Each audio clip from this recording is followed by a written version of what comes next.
Welcome, everyone. Welcome to the After Eight show. And I've got to remind you to like, share, and subscribe to our Magnet Radio YouTube platform.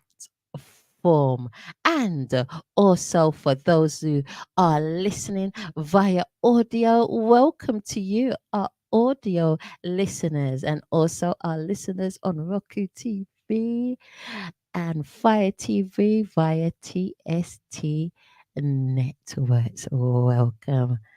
We've got a great show lined up for you today.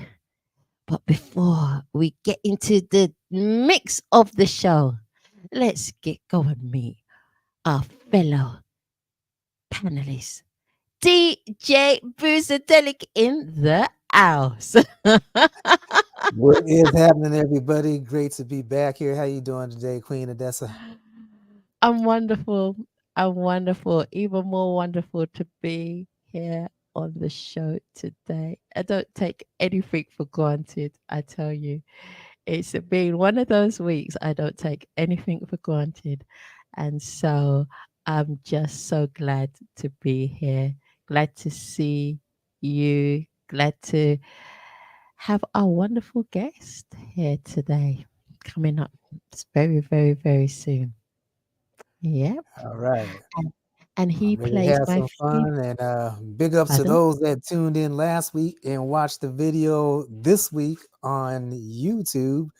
I can't believe we had like over 4,000 views now. I know. Wow. It's sensational. We had so many views. We got DJ One popped on that. DJ One. Big Good up. evening, good afternoon, wherever you are. It's afternoon here. It's afternoon here. How are Hello. you? How are you, my brother? Oh my goodness, I'm doing good. Everything is Speak up, speak beautiful up. here. We can barely hear you. Speak up. Can Pump up can you the hear me? volume. Let me see if I can pop up my volume a little bit. Is that better? I can Yeah. see you, but I can't hear you. Sorry, hear you. Oh Talking your outside voice. Talk in your Hold on, let me usual see. voice. Stop Let trying me to see if I. talk so suave and sophisticated. Oh, whatever. Be yourself Whatever. or rugged. Whatever. I'm gonna leave it right here so y'all can hear me better. Is that better? Bit better, where's he's gone. He's gone. No, Hey. I'm not. Oh, you're back now. You're playing with us today. How are you, DJ One? We missed you last week. I know I had the arrangements to go to with my friend, and then I had a show to shoot where I couldn't get away from. I don't understand when people say we're shooting from such and such time to such and such time, and they were like, "Oh, it don't matter. We can go over." Who told you that? Who told you to go over? You know. But yeah, I was on a shoot that I couldn't get out of, and Okay. so I was stuck because not only were they a paying client, they was one of those clients that were actually uh, uh, one of those, and everybody has them. If you run your own business, everybody has this one irritating client that gets on your nerves that feels like just because I pay you, you're my slave until until I'm done with you. Oh, Yeah, one of those ones. yeah, the one of those ones. Okay. Yeah. Yeah. I get you. I get you. I get So you. now I'm at my beautiful job. Ooh, I'm loving the studio. And it's not a green screen. It's an actual studio. Yeah, Nice. It's the real thing, everyone. It's not a green screen. the real thing. It's lovely. Okay, I gotta stop before I get dizzy. Green screen. Yes, and so I'm actually at I'm actually at work. It's So lovely. yeah, Wow. this is what I What an do. So exciting workplace. So when y'all see me and I'm looking like I'm paying attention to something, I'm making sure the TV shows are coming up. You got an exciting job. I watch TV all day. You watch TV all day. That's all I do. That's It's wonderful. fun. It's fun, but I watch TV all day. It's all right, man. It's all right. It's okay. There's worse things you can do. And I know there's worse things you can do. I mean, what are you trying to say? I'm not saying anything. Hey, I didn't say anything. Hey.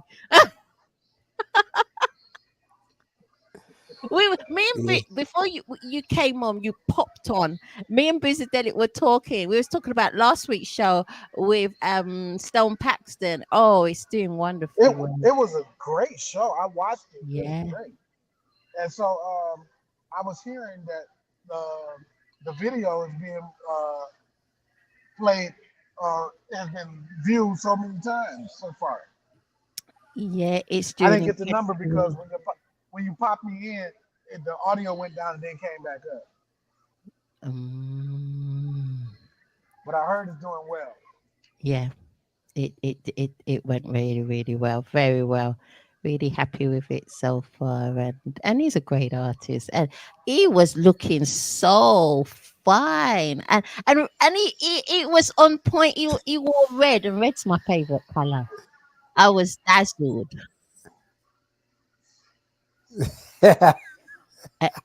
No, don't look at me like that. I'm stuck because she said he was so fine, like fine wine.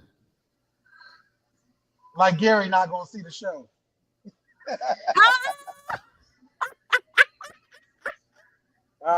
Behave yourself. Behave yourself. You thought I was gonna let that pass. Gary will always have a space in my heart. Until somebody else fine come along. Oh. He's fine. Gary, I got your back, Gary. I got your back, Gary. I ain't letting her get away with it. He'll be joining us very soon.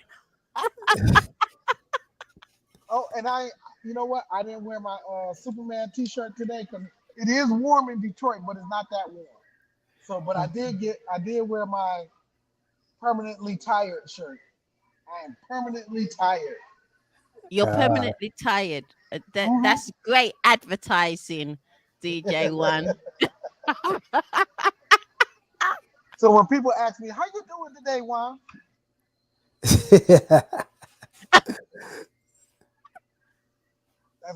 That's how we do it here. Okay. I hear you. I hear you loud and clear. So how's everybody's week been going? It's been one of them weeks where I'm obviously I'm a believer in God.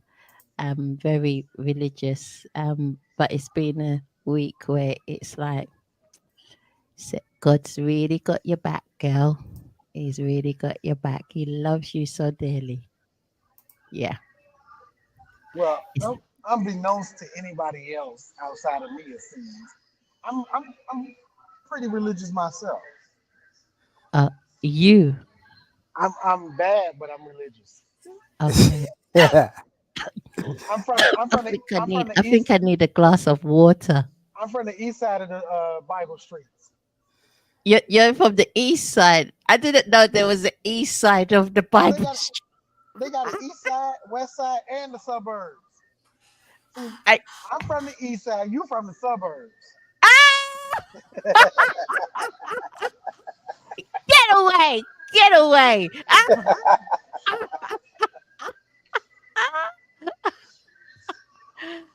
Get away! How dare you! How dare you! The Boozer come to my rescue.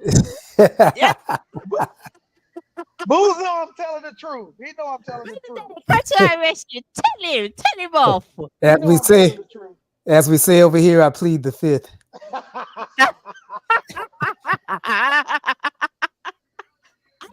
I need someone to defend me.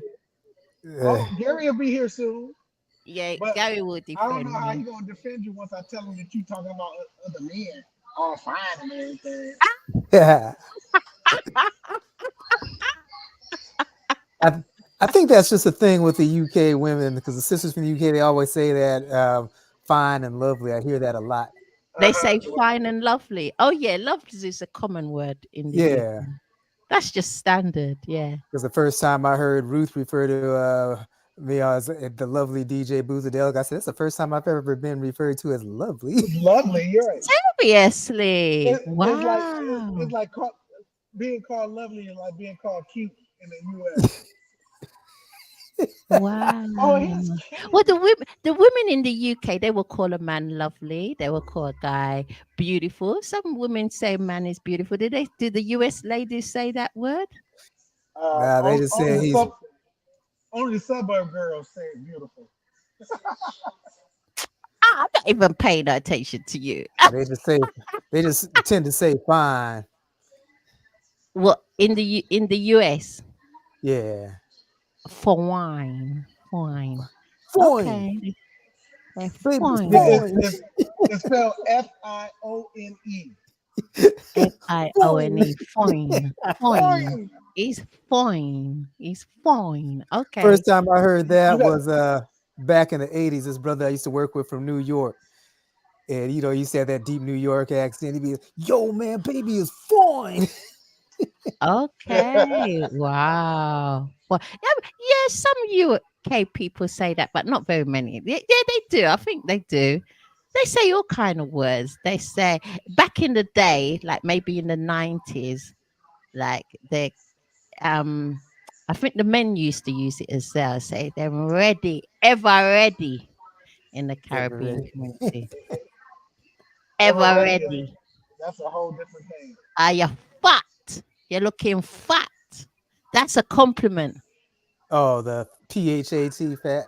No, Yeah, PH that's fat. 18. Yeah, Yeah, the PH 18. pretty PHAT. hot That's a and tempting. compliment. You're fat. You're looking fat. What was that Pretty movie? hot and thick. Yeah, I was watching Chris Tucker one time and who was that other guy? Charlie Sheen or somebody. Money Talks. When he talks, right? Yeah. And he said, "Damn, man, baby is fat." And she said, "Fat." He said, "Pretty hot and tempting." No, Ah. we changed it to pretty hot and thick, Yeah. depending on how you like your women. Oh, dependent. Yeah, yeah. So not all men like thick women. Some like very petite ladies. I don't know why. Pardon? I don't like fighting bones. You don't like it? You call it bones. I don't like fighting bones. We call it I kukunkum. I I needed to have a little meat on it. You Some want a little cushion bit for of the cushion. layers. Yeah, I heard you, Booze. A What did you cushion for say, the pushing. Brizadelic? Cushion for the pushing. Oh, I'm not even getting involved in that. No, because you're from the suburbs of the Bible streets. You can't get involved in that.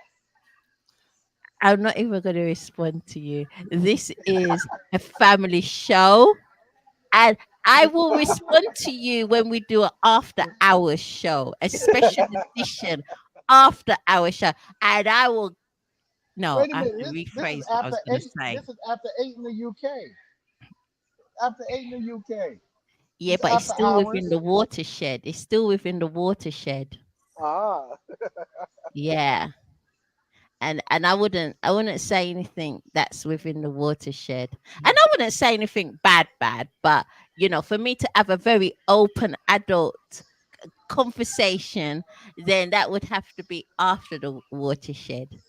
You want to know something funny? What's that? I had a, conversation with another radio host, Mm-hmm.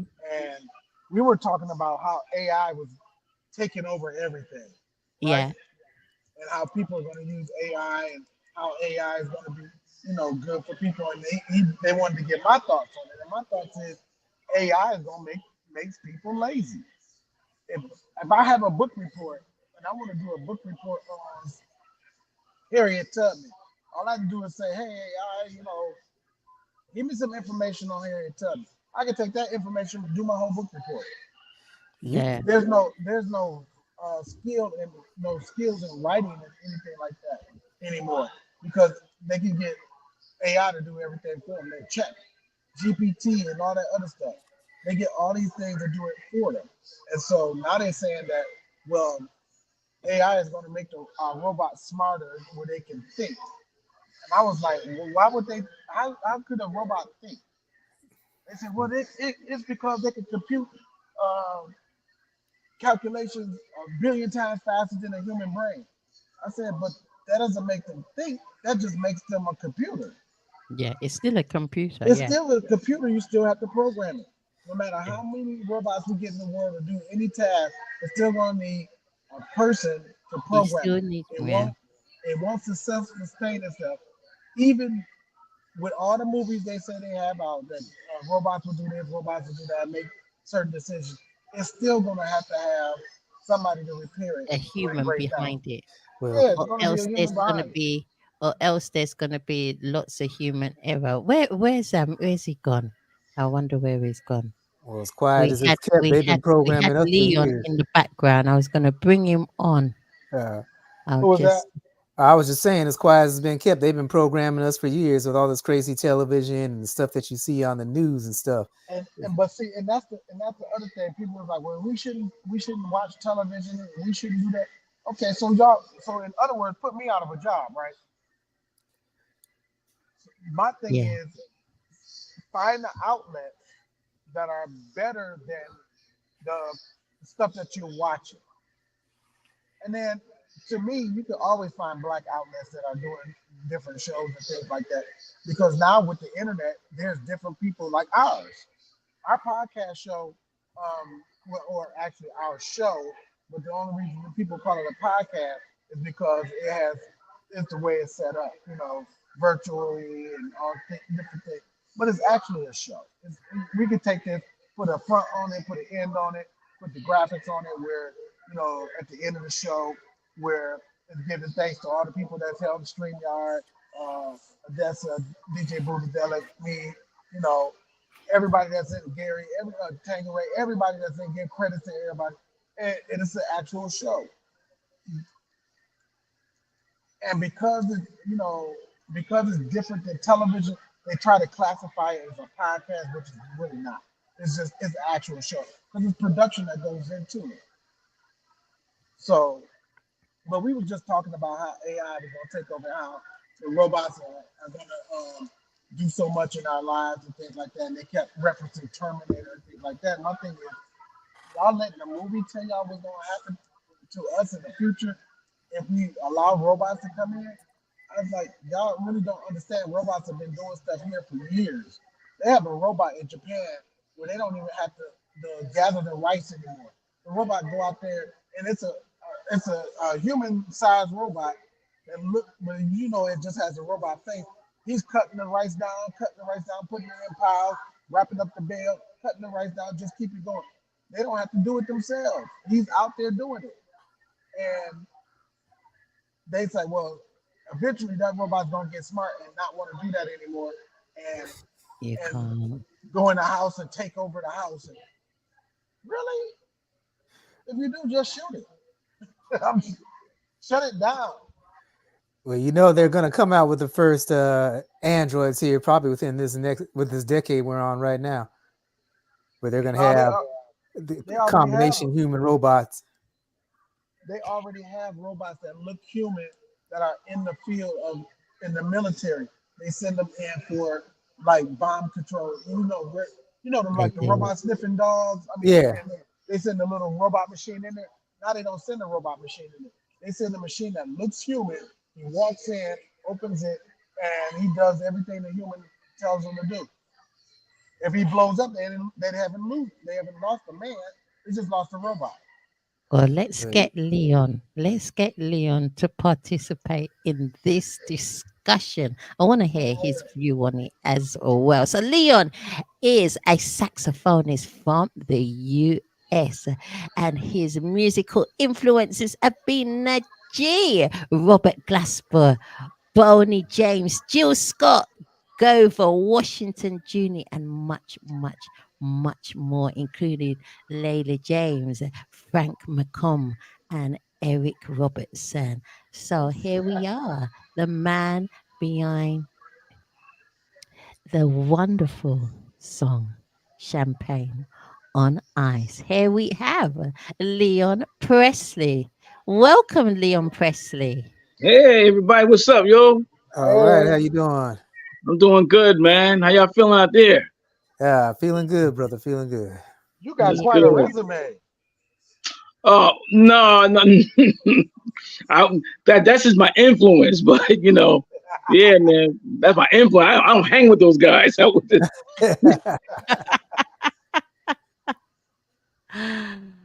you've Yeah. got you received a lot of inspiration from Najee, though. Oh What what yeah. what role did as Najee played in your life? Well, when I first started hearing smooth jazz, he was the first sound that grabbed my ear, as far as like saxophone playing and making me want to actually start playing again. Because years ago, I just got finished telling my sister, my actual sister, we were actually my sister. She's a big fan of me, even though we're family. She loves my music, and she's Mhm. proud of me all the time. And she asked me the question one day. She said the other day, she said, "What drew you to the saxophone?" And I said, "Well, actually, not, I started playing when I was like 7 years old, but I quit. I hated practicing." Oh wow. So it was Aunt Letty. Yeah, I hate it. Actually, yo, bro, I used to try to break the reeds to say, I ain't got no more reeds, ma.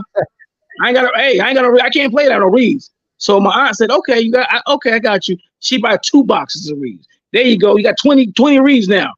No excuses. So I started playing then, but I quit. Eventually she said, you know what? If you don't want to do it, no problem. I can't force you. But the gift was already inside of me, but it took my Aunt Letty taking me to see Najee and Kenny G and Pieces of a Dream.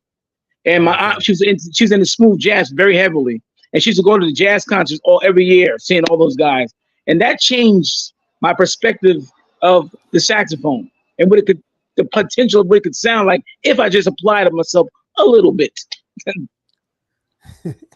Well, well, now it's your love. It's your love now. So, what was the turning point that made you go from I don't want to play it and breaking your reeds to when now it's like your right arm. I Well, basically, like I said, my aunt took me to see Najee actually, and I bought his album. The album, I remember the album was Najee's Theme, his first album. And I bought the album. I think I was like 16, 17. And this one, Smooth Jazz, was just coming on the verge. Remember that era in the early 80s? It was Yeah. just coming on the rise, and he was just coming off. And I heard the album, and I bought the CD like 16, and I fell in love with this sound. I said, this guy, now his sound, he's hot because he had like a R&B plus the jazz, but it was like he had like a swag to it. And I was playing out at the time. I was only listening to John Coltrane and Wayne Shorter and Miles Davis, and I thought that was all there was jazz. But hearing his music, I heard it was a smoother flow to it, and it sounded like it was more easy to play.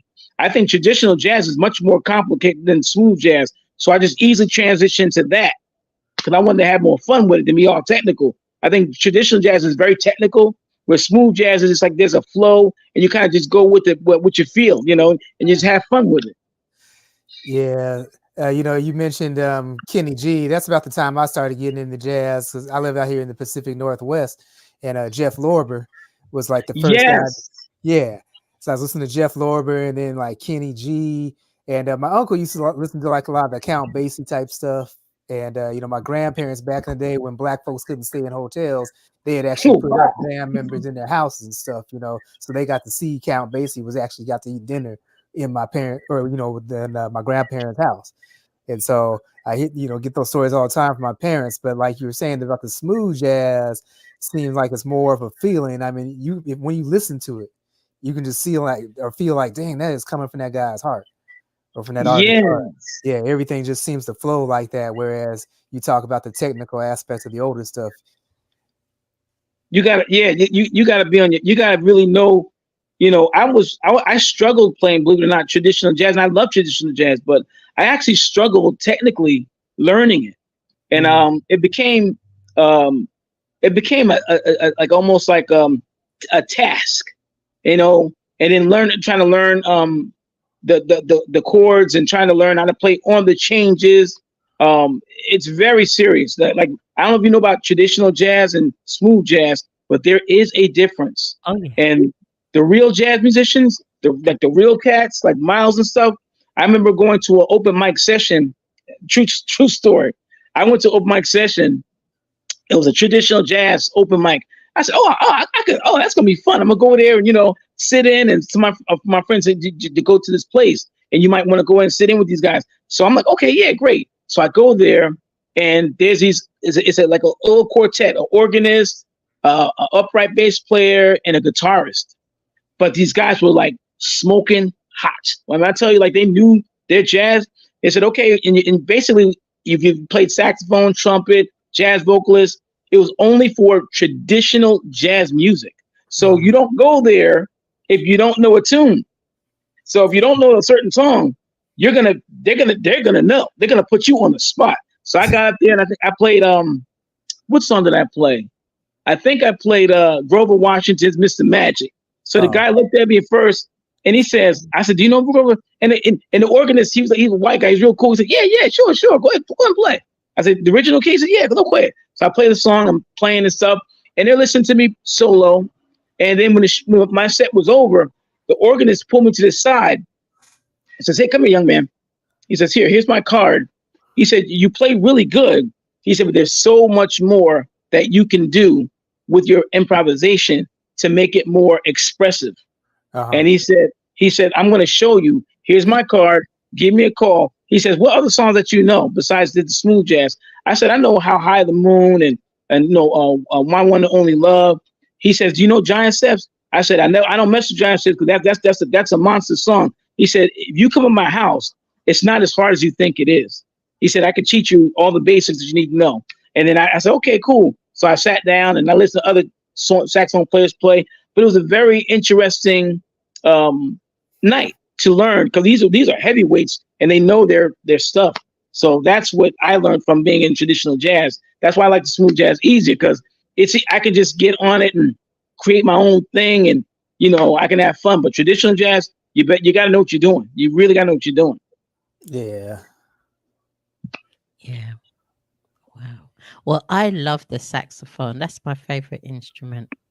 Mm-hmm. That's what I wanted to play originally.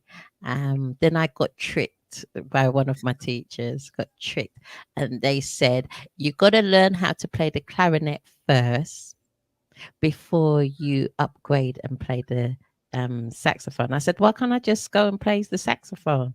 It's a different instrument completely. And they were like, no, you have to learn how to play the clarinet first. And I knew they were pulling the wool over my eyes, but I just went along with it. And I thought, I just do the clarinet for a little bit, and then I'll just go into the saxophone. But then I got not in a horrible way. I actually enjoyed the clarinet, and I kind of just stuck with the clarinet for a long time. And yeah, it was fun. I did loads of things, did my gradings, played loads of places. It was fun. But I still love the saxophone. And so part of me is still wanting to learn how to play the saxophone. Why Well, you know, at me you know like what you just that, with him? why are you looking into the camera so intensely? Because this sounds like flirting. But anyway. What? What? That is flirting. Your brain is somewhere else. I don't know where you're. Anyway. This is a family show. I'm not even going to tackle you with that. You see what I have to deal with, Leon. That's why I can't wait until Thank You joins us. I hope he joins us today. Another lady, another sister. I need another sister. Hey, all this Oh, testosterone. I I know that I know outside of your auntie threatening your life when she bought the second set of reeds, it was like break these reeds and I'm gonna break that. What? Say that again, DJ One, because I didn't hear I, you. I said I know how Mr. Presley feels because when I was playing instrument, my dad used to be on my back, but I know he was different because he had reeds. So I know his auntie was like, uh, yeah, I bought some more reeds, no excuse. You break these reeds, I'm gonna break that. yeah, yeah, absolutely. Break my foot off Oh of your man. John Brown hind parts. Right. So outside of your auntie threatening your life, what was the best? What was the best advice you got as a musician from another musician? Oh, that was just Najee told me, because I actually got a chance to meet him. That was like, I think that was like the biggest blessing in my life to actually meet him. And he was in New York City about maybe 10 years ago. And I talked to his brother. Brother was like meeting the people in the audience. It's like the Blue Note. The Rhythm Jazz Club. The Rhythm Jazz Club. That's where he performed at. And his brother was out there, and I talked to him and said, "Hey, I was a big fan of your brother, and he influenced my life. And I'm in the process of working on my album, and he influenced it." So when the show was over, he remembered my face, and he said, "Hey, come here, come here, come here." And he said, "Don't tell me, tell my brother." I said, "What's it?" When the show was over, he brought Najee to me and said, "Hey, this guy's a saxophone player, and you influenced his life." And I'm looking at this guy who I had a CD many years ago, and I'm looking at him now face to face. It's like, whoa. So he said, "What's up? Did you enjoy the show?" I said, "Did I enjoy the show?" I said, "I just want you to know you influenced my life." I said, "What's up?" I said, "I played the saxophone because of you. I got an album coming out now." And he said, "Oh, that's good." He said, "Give me an email." So we switched email. I said, "What's the best advice you can give me, in the industry?" And he said, "Just be true to yourself and your sound and stick to what you have going on inside your soul. And that's original, because all your songs that you come on your album, you're the first person to do that music. So you're original. So just be originally, just don't be me. Don't be the best me, be the best you." And that was it. He said, "You'll be okay." Yep. Oh, that is wonderful advice. And that is the best advice that anybody can give somebody else. Yeah. And he was a really very genuine guy. I don't know too many smooth jazz artists that are like him, but I can honestly say that his heart is Mhm. beautiful, yo. He's got a beautiful heart, man. Like he's not starstruck, if you know what I'm talking about. Yeah. Yeah. He's not into that. He's a real, like, a musician's musician. So when you talk to him, it's like, "Hey man, what's going on? How you doing?" Um, I met Kenny G. I'm be. Can I be real here or no? I can be real. Okay. So I met Kenny G, and his personality was the opposite of that. Believe it or not, I walked up to him. I told him, "Oh man, I really love your music, and you influenced my life." And he told me, "That's cool and all, but you got my latest CD." He said, "Go get my CD, and then we'll talk later." And that's just like, Oh, wow. I was like, "You know what, man? Yeah, you got that. I'm done." So after that, I never supported him no more. I was like, "Yo, man, you can't be that way." When somebody tells you that you influence them and make them play the saxophone, you should encourage that and say, "Hey, man, absolutely. Another saxophone player, yeah, great. Yeah, let's talk." He was like, "Go get my CD and buy it first, then we can talk." Wow. Yeah. So that was my experience with him. So I stopped buying his CDs immediately. But you know what? I always That was say my every next question too. interaction. Go on, DJ One. Well, that was my next question. What person did you meet that turned you off of from their music? But you already answered. Yeah, it was that, and I felt really like it kind of broke my heart, because like he was another one who influenced me playing, because he was the first person I heard playing a soprano saxophone. I didn't even know a soprano sax until I heard the song Songbird, right? And then I didn't know, I don't know, a lot of people know this, but Kenny G started out with the Jeff Lorber Fusion Band. Do you remember? Anybody know about that? Yeah. Yeah. So, and, you know, I don't know if you know about his past stuff and then his stuff of today, but when he was with Jeff Lorber's Fusion Band, he was smoking. Yeah. I think that was his best sax work, you know? And then when he went solo, he got like really, really, you know, somewhat watered down, added some nice R&B songs, but then he switched over into like the Songbird style. And that was Clive Davis's influence, of course. He wanted to be more mainstream. And after that, ever since then, he's been, you know, floating on that, you know, that Songbird type of technique. But yeah, he was the one who I didn't like the most after meeting him. And another group that absolutely was cool to talk to was Pieces of a Dream. Okay. Yeah, they were very, very nice. I met them at a high school concert that they were doing, and when they did their concert, I saw them. They were bringing their equipment in and stuff, and I said, "Hey, aren't you James K. Lloyd?" And he's like, "Yeah, what you know about me?" I said, "I got all your albums, man. I'm a big fan of your music." So he tested me, said, "Yeah, let me see. What's your favorite song on one of my albums?" I said, "Makes You Wanna." The album is Makes You Wanna, and my favorite song is Round Midnight, your rendition of Round Midnight. So he said, "Oh, you really are a fan," because I was young. He's like, "For you a young cat to be into that music." Okay, cool. So then when the show was going on, check this out. I thought this was like really cool. Like, oh man. He says, so there's a young brother out there, and he brought our equipment in, helped us in almost like a roadie. I want to thank him for doing that. He says, "This is just for you. This ain't even on the song tonight, but because you know, you said this is your favorite song, I'm gonna play your favorite song just tonight. If this is Round Midnight for Leon Pressley," and he did it just for me, and that wasn't even on the song list that night. That's so cool. You know what? I'm glad you shared that, actually, your experience. But I would say, even with all those experience that you have, whether it was an experience that was favorable, going to use my words carefully, and maybe not so favorable, you know, which is fine, you know, we all are entitled to dislike or dislike certain things and what people say as well.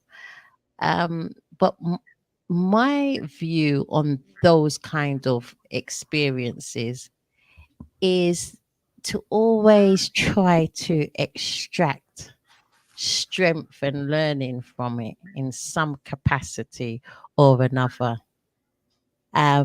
Because I'll give you an example. You mentioned Kenny G said about, you know, come get his CDs. So for me, that would be a lesson. That would be a lesson to say, well, this is what the reality of how many in the industry do behave and how they see things and how they view things. It's all about who can purchase what at the end of the day. And so that helps when you're navigating through the industry. That helps in terms as well, you know, looking at the business side of it. So the first part of it is obvious. Well, for many of us, it would be obvious. You got to love what you do. You got to love what you do. That's unquestionable. That's unquestionable. The second part of it is we got to eat.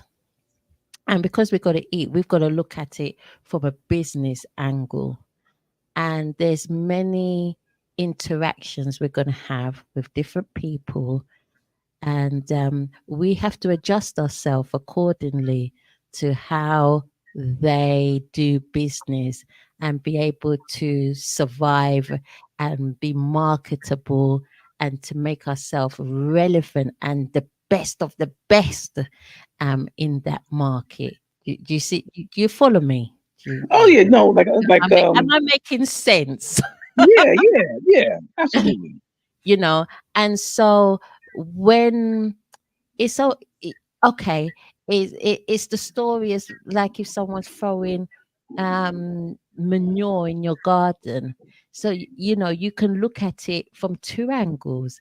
One angle, how dare they throw manure in my garden? It stinks and it's unpleasant to look at, and they're being rude, they're violating um my space, my home. And yes, and all of that is true. The second part of that is when those roses start to blossom and your plants start to grow very beautiful. It's all in testament to the manure that they've thrown. So Yeah. Oh, But yeah. Let me tell you. let me say that. Let me say, but then sometimes some people are just a holes. I agree. Yeah, I agree, but if we take it, if you receive it too much, like you have to receive it like waters of a duck's back. You got to, because if we absorb it time and time again, and remember, there's a lots of AOs, as you call it. There's loads of them around, loads. There's loads, yeah, in many different disguises. Some come straight up and you see it, some come all nice and smiles and wonderful. So there's many different disguises of an AO. Um, you still have to navigate through that. You have to. And if you keep on absorbing it, all it will do, it will it will weaken you. When you don't have the space or capacity for that, you're on a mission. You have to focus on what you got to focus on and keep it rolling. Well, how do you feel about it, DJ Braddock? How do I feel about it? Yeah, Um, what is your perspective of it? you know, in the industry, you're gonna get people of all kinds of different personalities, and so Mhm. I've experienced both that because I would say most of the artists that I've met have been like really cool, and they're doing it more for the love of the music and the love of the fans. Whereas you run across some people that are trying to be all about that payday, can be very aloof and Mm, condescending to you. And so, mm. and I just keep it pushing because some of the best motivation I got is for somebody from somebody I thought that kind of dismissed me, Mm, because that's what I like to do. I like to flip the energy. mm. So I said, okay, I'm gonna remember this. I got the supporters and then I got the haters. It's Wow. and And it's so always going to be like that. yeah, Always, Yeah, and yeah. so always I be give like just as much props and gratitude to my haters because they kind of push me to be a better version of myself. that. Mm-hmm. Mm. Queen of Wow. Boozadelic, thank you, A. Hayward. Thank you for wait joining us. Yeah, I before Been came in waiting on for you. a-holes and manure. I was like, wait a minute. What did I just before come in on? before we say that before we say that one of the other people that's on our show that's fine is Tangeray Hayward. Yeah, I didn't know. Yeah. I didn't know what I was coming in on. I said, okay, this week is a-holes and manure. It's always something. There's That's the Always always title. something with this crew. I said, oh, That's the title of today's show. we we're talking about people. Listen, I am the Queen of Philadelphia, and I've had people tell me that I wasn't the Queen of Philadelphia. They considered the Queen of the Queen Patti LaBelle. They Jill Scott. I said I could be the Mm. queen of my bathroom if I want to. They Mhm. Yeah. dubbed themselves that. I did, and I had that name before my music came out. I was doing like a Wow. little comedy skit, and people thought it was funny. So then when the music came out 2 years later, I just stayed with it. And then when I started getting on the charts and everything, they like, oh, she thinks she no, I am the Queen of Philadelphia. And somebody had the nerve to call me at 5:30 in the morning. I'm thinking they about to die, to tell me that I am not the Queen of Philly yet. So I went on Facebook and my fans trashed them. Don't you dare come at the Queen of Philly, self-proclaimed. I love it. Because these people, when they do these things, this is their own insecurity and judgments that they are projecting on you. You don't receive it. Send it back to the sender. Return it back to them. That's why I gave it to my people. That's it. Return back to sender. Don't even absorb an inch, because every energy you have, you need it for your development, and you need it for positive interactions with positive people. So, now I'm going to tell you, Mr. Pressley. Yeah. Did you buy the album? Did you buy Kenny G's album? No, well, at this particular stage, that as the time went on, I started listening to other saxophone players. So, I like his music, but not anymore where I wanted to buy his particular music anymore. I had kind of outgrown his sound. So at that point, I was into like Boney James, of course, Gerald Albright, Huge Groove. So he was doing an album, the Romance. Do you remember the Romance and that album? That was the album he was working on, that he's releasing, putting out to sell. So he's promoting that album. But like I said, like she said, everything is a lesson learned. Because which I want to share with you real quick. I did meet someone that absolutely the opposite. For every negative, there's always a positive. So the positive out of that was I ended up going to the Capitol Jazz Festival, and I ran into Frank McComb. Anybody know where Frank McComb is? Yeah. Frank he's a keyboard player, soulful vocalist, like Donny Hathaway, piano maestro. And I told him I was a big fan of his music, and I heard his stuff from the Buckshot LaFunk album. So he was so nice to me, and he said, "You know what, brother?" He said, "Well, you can find me on Facebook. Get me up on Facebook." I said, "Oh, cool, great." So when I went back on Facebook, maybe like a year later, he was on Facebook promoting something, and he said he's going to do a concert. Check this out. He said, "I'm doing some concerts, man. I want y'all to come out and support me." And I said, "Hey, Frank, you need to do something in New Jersey, because nobody in New Jersey really know about you." He said, "You know what, brother? That's a good idea. I'm gonna inbox you." So he inboxed me, and we talked. I said, "You don't remember me, do you?" I said, "At the Capitol Jazz Festival." I said, "I met you, and I bought your CDs and stuff, and I really enjoyed your music." He said, "Oh, that's cool." He said, "So what do you do?" I said, "Well, I actually play saxophone." He said, "What?"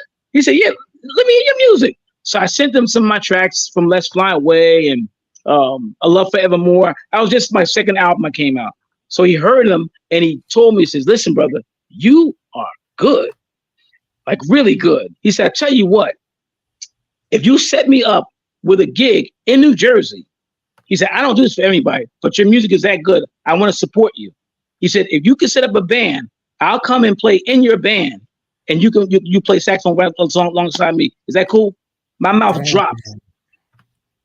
I dropped. I said, "What?" He said, "Yeah, I'll do that for you, man. You're really good. I'm going to help you." So I said, "Okay." So I called my friends, my musician friends in Jersey. They flipped out. They didn't know when my keyboard player, he's incredible. He look him up. His name is Divine Touch Allison. I called him up and said, "Hey, man," I said, "You know this guy named Frank McComb?"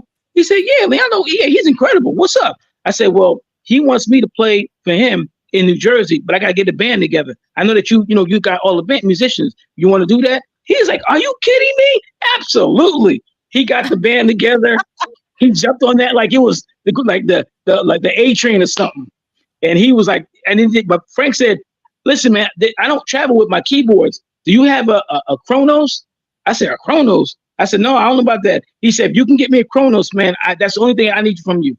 I called up Divine. I said, "Yo, man," I said, "he asked for some kind of core Kronos." He said, "Yeah, I got that. I got what keyboards he want? I got them." I said, "This is cool. This is great." I went and got the keyboards for him. Divine said, brought the keyboards, and the show was on. and he showed up to my show. I'm an average local dude, and he playing at my event, man. We had a good time on that stage, Oh, and he that's was a awesome. very So for every negative, there's a positive, and he was my positive. Nice. Wonderful. That's a wonderful story. And you're a superstar. Who, me? Yeah, you're a superstar, local dude. Not an average. You are a superstar, local dude. Yes. Oh, This is what I do. I got we gotta think it, we gotta say it, we gotta be it. Yeah. yeah, that's true. That's true. That's true. Yeah. Some Now, people say I live in a cuckoo land, but hey. DJ One, don't look at me like that. Hello. You got to put it out there in the universe. You got to think it. You got to be it. You got to. That's right. You gotta That's why I'm the own queen. It. Yep. That's right. You got to own it, and then that's it. You got to put it into existence. And that's why Jay-Z has tricked everybody into saying that he's Jehovah of hip hop music. Well, and look where he is. That Yeah. don't mean nothing. You can have your argument. I'm just saying we have our arguments about it. But hey, that's all I'm gonna say. Hey, do you have anything to add to that, DJ One? You have anything to sprinkle on that? Sprinkle me, man. Nothing. I have nothing to sprinkle. Timer, 40 water. Sprinkle I me, hear man. you. I hear you with that E40. This must be a private joke because I do not know what this joke is all about. it No, just that's went over what- your head. Like, ooh. Gone E40, way over the- my head. That's it, Leon. It's gone way over E40, my that was head. one of his I'm biggest not hits. privy to this joke. A song called Sprinkle Me. And that was one of E40's biggest hits. So he's talking about Sprinkle Me, man. You forgot she was from the suburban side of the Bible streets. I'm gonna tackle you, DJ One. But it's going to be a after hours show. We're going to do it. Is this going to be in mud or we just? There's not going to be any filter on that show. No filter, none whatsoever. Oh, that would be fun. Oh my God! Now you already know my filter is kind of loose on here, so it's if going to I'm- be if I'm all able- if my systems go. See, Oh, I Lord. knew it. I knew last week when we had Stone Paxton on, it was a more it was a different show. I knew we was going to go back to normal. Oh, Lord. I knew it. You see, some the show I was knew it. nice, sophisticated, very like proper, show, nice, professional, everything. I can be sophisticated. I can be Yeah. so I can be sophisticated. Yeah, sure. I believe you. Oh God, don't make me choke. I'm gonna sit like this for the whole show. Sophisticated. Okay. You are you trying to impersonate a mannequin? I think so. You got the role at the shop window. You got the role. Oh my God!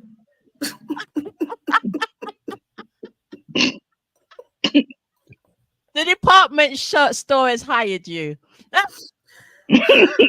He'd be that guy standing up there all still, and then the kids come and mess with him, and he pow. Yeah. $3 an hour. Man. I better be quiet. I gotta be quiet. I gotta behave myself. Leon.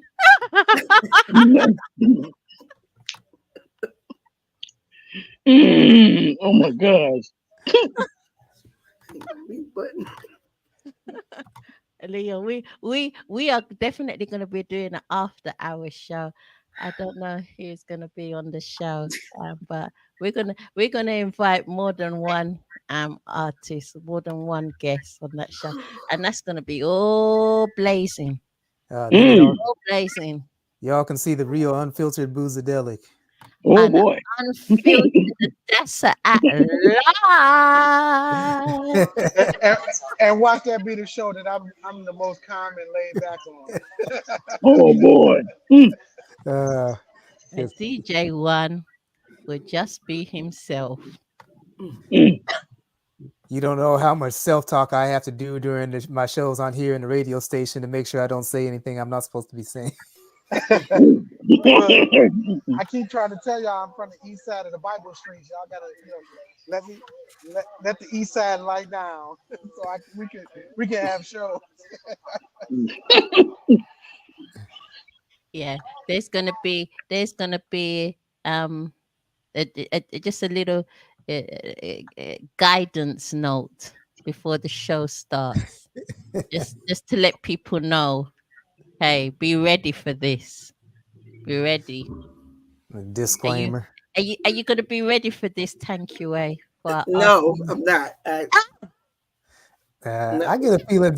I watch your videos. Something tells me that you're ready. Exactly, you're ready. You're for it. You're for it.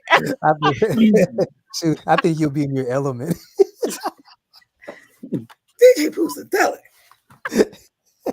Hey, my queen, I just gotta keep it real. Okay. Everybody's acting so lovely and fluffy, but there's another side. There's another side to us all. Not me. I'm regular degular. There's another side. Wait, Who are you kidding? What was that? Who are you kidding? Please. How long have I been on this planet Earth? Oh my gracious me. Oh. Oh my gosh.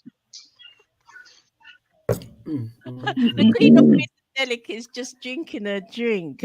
Leon, where are you from? Man, we're Huh? Where are you from? Oh, I'm from right now. I'm in Florida right now. Okay. Yeah, but I'm originally from Jersey. Oh, okay. All right. Yeah, I'm originally from Jersey. I was in Jersey all my life basically, and I just moved down here about 5 years ago, and I like it better down here though. The weather is definitely better. What part of Jersey? Elizabeth and Newark. Okay. Mm-hmm. Now, you in South Florida or Central or what? Central Florida now. Oh, okay.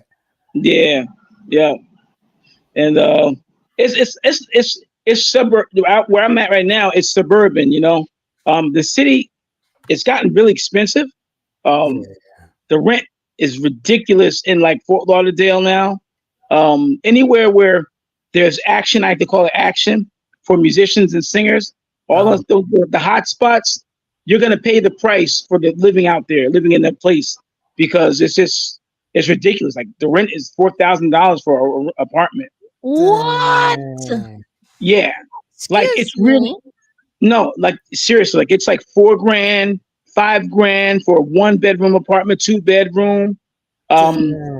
There's a lot of it's so expensive, so that the apartment buildings, they have so many vacancies in the apartments, but you understand why.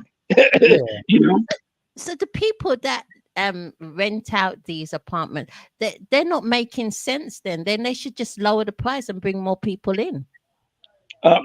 That's what I would say. That's what I would think. Stubborn and having lots of empty places.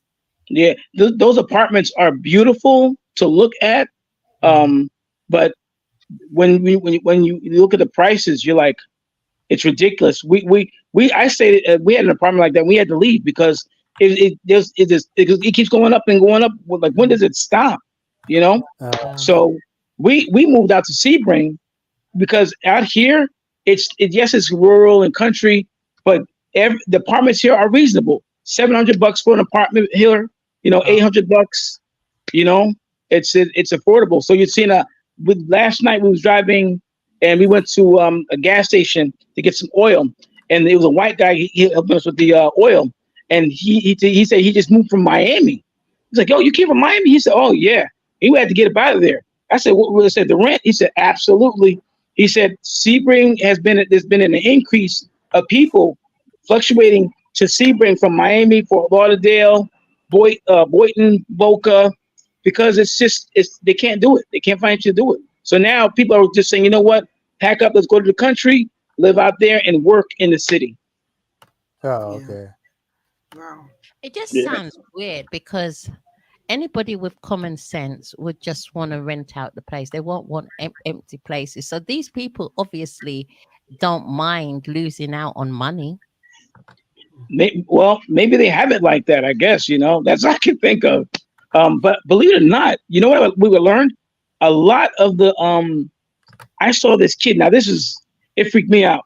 I saw this kid, and I played with this company called Elevated Living, where they basically booked me to do like elevated like luxury apartments, and they have like these apartments where they have like beautiful pools, and they have like these pool parties. So they want entertainment there. So I do that locally. Actually, as a matter of fact, I got a gig Monday for them, and the apartments are wonderful.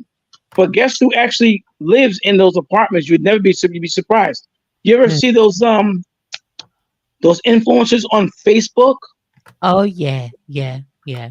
These are kids. They're 19, Oh, yeah. 20. I saw a kid pop get out his Maserati, and he's 19 driving a Maserati, pulling up in his apartment. He said, "Is this?" I said, "Is that his dad's car?" No, that's his car. A lot of influencers here. They live here. It's influencers. I was like really shocked. So Yeah, they're those literally guys. exploiting these young people actually. And then after a while, the young people will get a reality check because somehow, somewhere, there's going to be a turning point where that money ain't going to be coming so free flowing. And then, they will realize that they've actually wasted a lot of money on these places that is not even theirs anyway. Yes. It's Mhm. total waste. Just for an image when they can just go and rent or buy something more modest, and then they can furnish it inside really nice.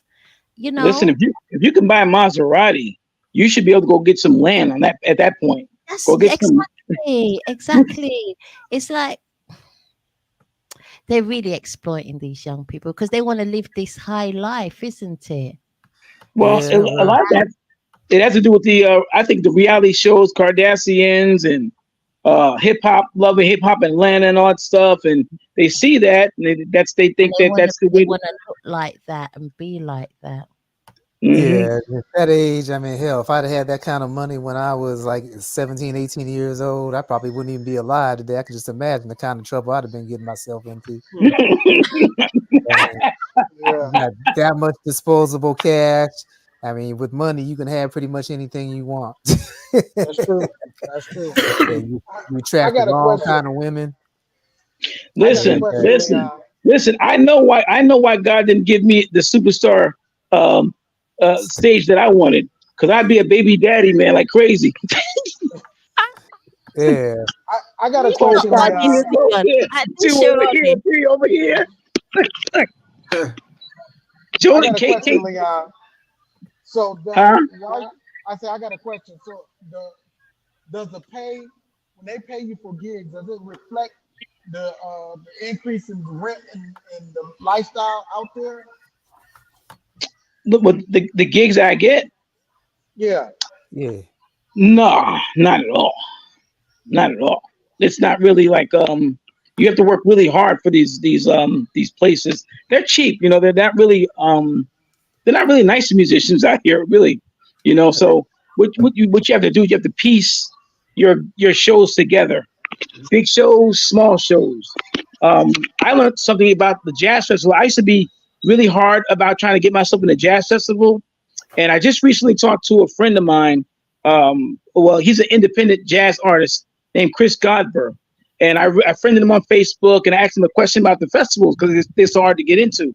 And he told me, he said, listen, bro, he said, you're better off getting a wedding gig rather than a jazz festival.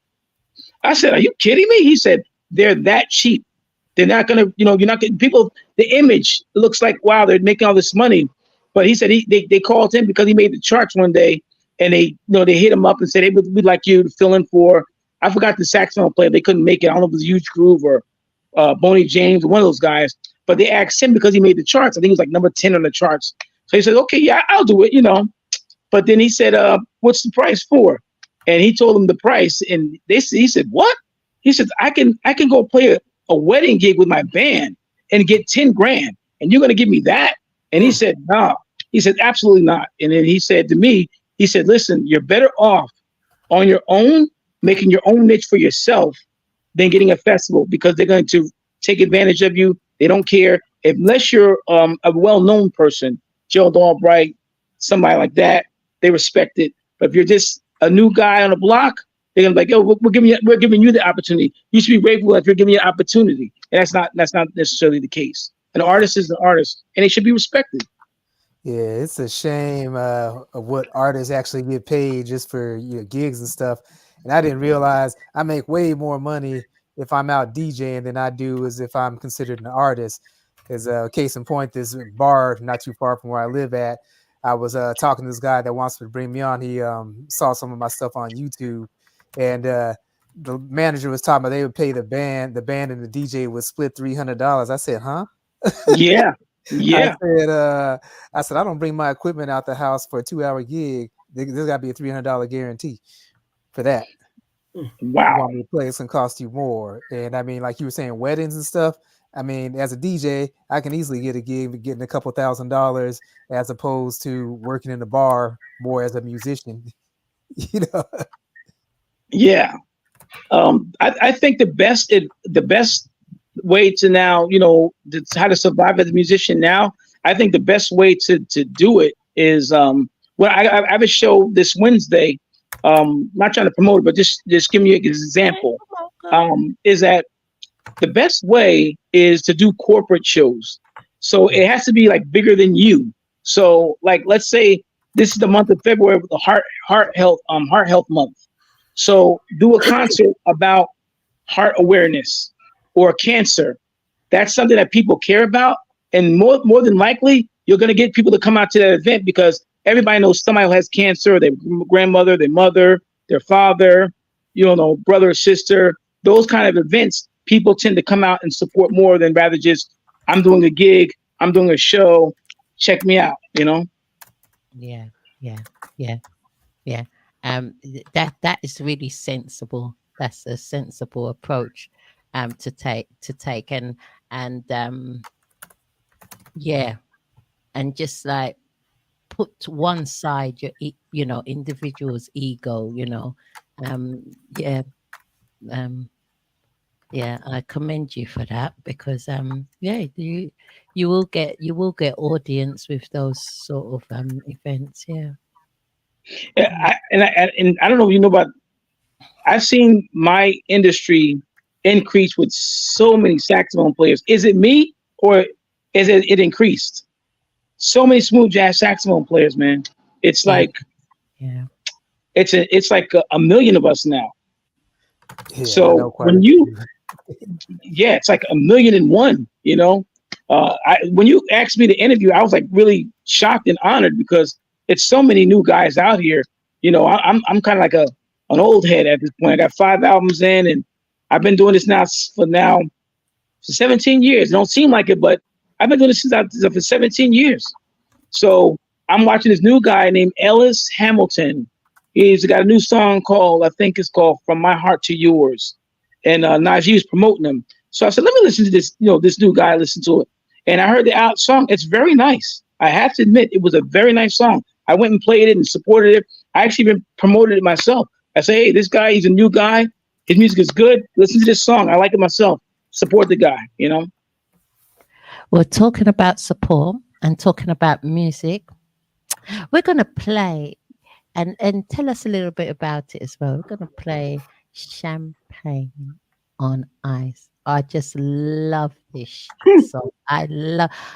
Honestly, Leon, when I heard this song and the music and everything put together, I just kept playing it again. That's what I do when I hear a song that I love, love, love, like really love.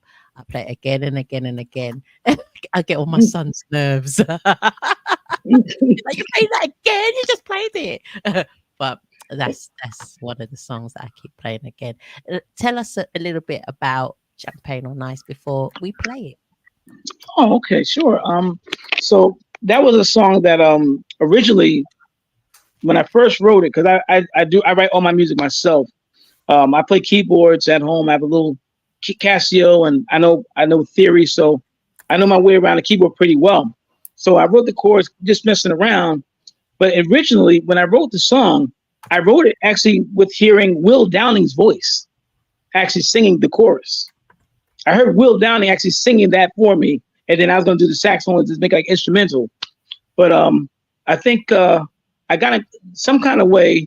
Janice Dempsey, I don't know if anybody know who she is. She's done work with Najee. She did the song "So Hard to Let Go," and she reached out to me and she said, "Hey, I've been listening to your music and you're really good, and I would like to work with you one day."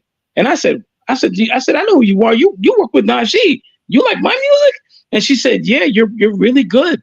So I said, "Okay, I got this song, but it's I had it for a guy, but maybe you could write to it." So when I gave it a track and she listened to it, and just like you, she fell in love with the track, the production work of it, and she says, "Yeah, I got this. Let me hook you up."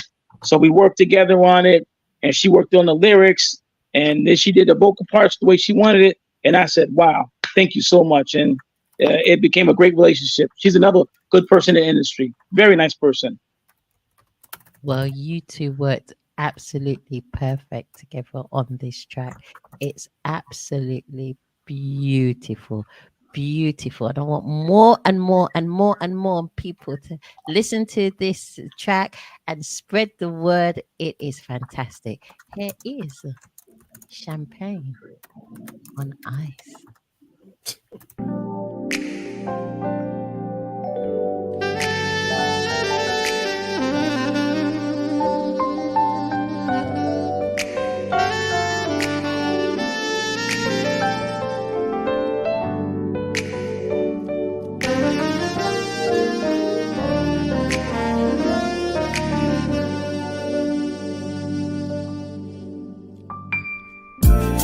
Champagne on ice.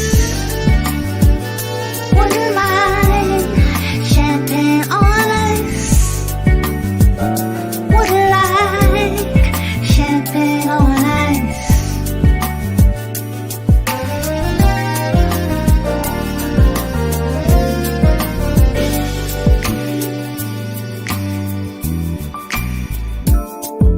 Crazy day, sleepless night. Take me away until I see the morning light. I can't wait until I get home and just turn off the phone. I'll chill the wine and put on some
slow. Hello. Now let's get back to you. You deserve the smooth. You for all the things that you are and the things that you do.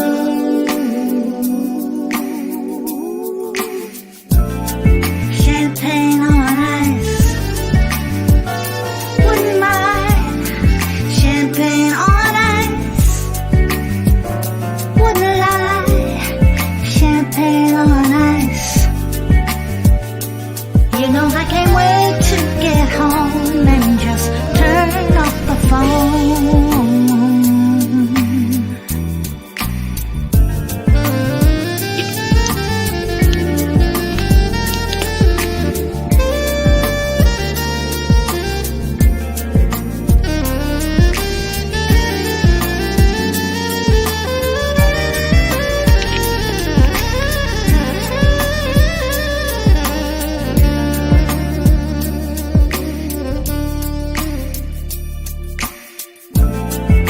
Crazy days, sleepless nights. Take me away until I see the morning light. I got nothing else left to do.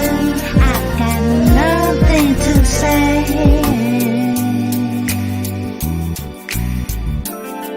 Champagne on ice. Wouldn't mind. Champagne on ice. Wouldn't lie. Champagne on ice. Siri, won't you play me something smooth like my favorite Leon groove?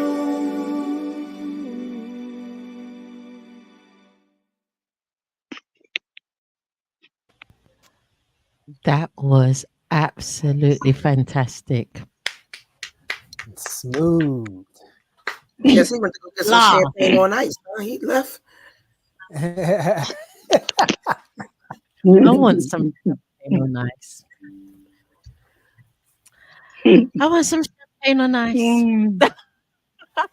That I've does got- kind of sound I've got good. my mug. Yeah. Oh, thank you so much. I'm glad y'all enjoyed that. You know, you know what? When I write music, I put out songs that I think that resonates with people. I try to do that. You know, when I hear a song, sometimes when I write my songs, they come to me with like sometimes like a melody, or sometimes it's just a feeling that I get. You know, when I'm writing something, because I use my writing on the keyboards. So usually when I'm on the keyboards and I'm playing a couple of chords and they feel a certain way, and got me feeling a certain way, I know that it's being downloaded from God. I'm like, you know what? I think I'm on to something pretty good here. Let me stick with this and let's see where this goes. And that's how I write the songs, that they come to me. So when usually, instead of me writing the songs kind of let me know what the song is going to be. Like, okay, this is what is it telling me? I'm hearing champagne on ice. So that's how I wrote it, you know. Beautiful. Absolutely beautiful. Just spot on. Spot on. What can I say? Lost for words. Absolutely lost for words. Now- Leon, Mm-hmm. come. Oh, me? Hmm? No, I was asking the singer. What is your style? Like neo soul or jazz or R&B? A little bit of everything. Man, I do everything. Oh, okay, that's good. Yeah, All right. I do everything. But as far as the music that I have out, it's more R&B soul.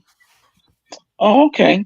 Like who would you put your like under your category? Would you be like I don't know, Whitney Houston, Jill Scott, I would let us say see. a mixture of maybe Aretha and Mary J.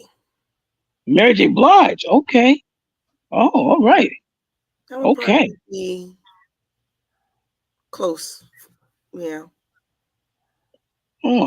How many CDs you have out right now, or singles? I only have I have one album out, so and some of the singles are on the album. So I think it's like 12 tracks total. Wow.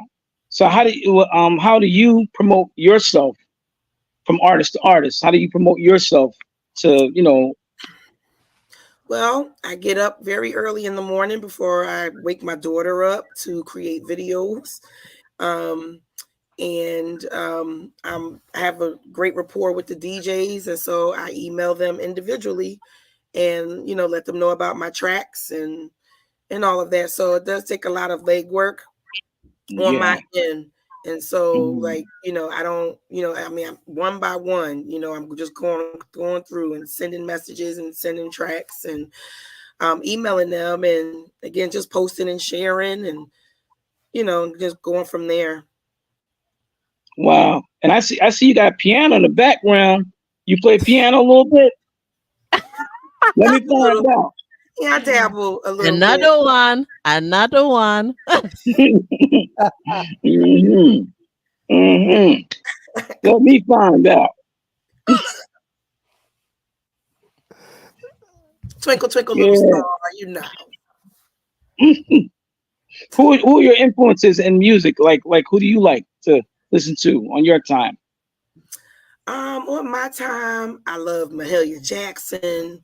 Wow, now that's a curveball. I didn't see that coming. Well, I grew up gospel, so that's how I started singing in church. Who else? BB King. I love some blues. My grandmother loved BB King. She's a big. She loved BB King and Bobby Blue Bland. That's how I listen to. Yeah, and Mahalia Jackson too. And So I actually Carmichael music lover. Like I sat and played all of his music. Like I was cleaning, and it was just nice to be able to sit and actually listen to his music. And I just have another newfound respect for him. He's just so talented. He sounds the same live as well. Who is this now? I was just amazed, and I just let the list. I just let it play, and I just enjoyed his music. But I love Gladys Knight. Let's see, and definitely, I listen to a lot of gospel music. I love quartet music too. So quartet is some of my favorite music. So I know you like the Williams brothers. Remember back in the day, the Williams brothers? Yes. Mm-hmm. Cool and Commission. Water. Commission. I grew up listening to Commission and BB and CC. That was my first introduction to gospel music years ago, and then I became a Christian later on in college. But my first introduction to gospel was actually the CD Heaven by BB and CC. Yep. And I was in high school, and a friend of mine named Barrington Brown. He was a keyboard player, and he played the bass, but he also played in church on Sunday. So he'd get on a keyboard in school, and he played the song about the Winans, "Let My People Go." Okay. And he played the bass line on and play the chords. I'm like, what is that? I mean, this Barry was so cool playing the keyboard. I said, what is that, man? He said, you don't know this song, Leon? I said, no, just let my people go by the Winans. I said, the Winans? Who them? He said, Leon, that's their gospel group, bro. He said, you don't go to church? And I was like, nah. He said, I got to get you up to speed. So he brought me BB and CC Winans Heaven CD. He said, listen to this. And when I listened to that CD, I was like, oh my gosh, I love these guys. And that was my introduction to like gospel music through them. Yeah. And then even, there's times where I listen to opera. When I was in college, I took a music appreciation course where you had to learn like the different eras of music. And so classical music, I just sit and just listen, and then sometimes I might listen to a little Aerosmith, and I'm Aerosmith. Woo. Tina Turner. I think, a lot of times, especially on stage, people like compare me to Tina Turner, especially because I wear like the little fringy dress and, I move around, or I'll be running around back and forth on stage, throwing the wig off and everything. So it's a lot going on over here. And people never know what they're going to get. You want to I see? don't know what I'm going to do a lot of times, so I just go with the flow. You want to see a little bit of Thank You, Haywood? Yes, let's see. I've caught you out. So thank you. I'm convinced she A can sing little anything. bit of caught up. I want to see that. Oh, I'm going to show you. I'm going to show you. I'm going to show you. Kiss, hug, lay, repeat. Kiss, hug, lay, repeat. Kiss, hug, lay, repeat. Kiss, hug, lay, repeat. Caught up in my mind. Caught up wasting time. Caught up, you're not mine. Caught up, must decide. Caught up in my mind. Caught up wasting time. Caught up, you're not mine. Caught up, must decide. Caught up in my mind. Caught up wasting time. Caught up, you're not Gotta get you out of my mind. must decide. Caught up in my mind. You got me. Hey, so it's a little sample of the Queen of Boosadelic. Yeah, Thank you, caught up in Haywood. the fool that did actually videotape me. Never mind. he was a smooth cameraman. We're not even gonna go there. Man. Those are the vocal chords of Thank You, Haywood, Leon. Yeah, like I was saying, I'm convinced she can sing anything. Oh, well, thank you, King Boosadelic. Thank you. But you know what? I've heard that before. I've heard that. Yeah, I've heard that before. that's why I sent you that message the other day, because I'm like, okay. Yeah, I've heard that. I've heard that. And I love like expanding.